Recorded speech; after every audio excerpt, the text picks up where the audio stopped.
मधुबनी जिले के कैटोला स्थित कान्हड़ कपिलदेव सरस्वती विद्या मंदिर में बुधवार को दादा दादी एवं नाना नानी सम्मेलन का आयोजन आत्मीय वातावरण में किया गया।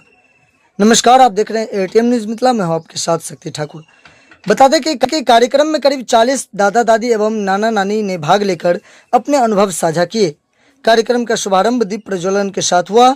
इस अवसर पर विद्यालय अध्यक्ष विजय कुमार झा, विभाग निरीक्षक रमेश चंद्र शुक्ला एवं प्राचार्य अजय कुमार ठाकुर सहित विद्यालय परिवार के सदस्य उपस्थित रहे।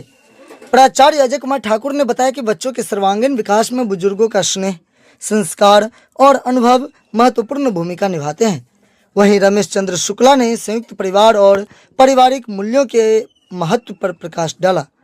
कार्यक्रम में बच्चों ने दादा दादी एवं नाना नानी के पांव पखारकर, तिलक लगाकर एवं उन्हें अंग वस्त्र प्रदान कर सम्मानित किया। संवाद एवं भेंट वार्ता का विशेष सत्र कार्यक्रम का मुख्य आकर्षक रहा, जिसने सभी को भावुक और आनंदित कर दिया। क्या आप भी चाहेंगे जो अपनी दादा दादी और नाना नानी की किस्सा अभी भी संजोजित रहे? तो अपना विचार कमेंट बॉक्स में अवश्य लिख दें। धन्यवाद।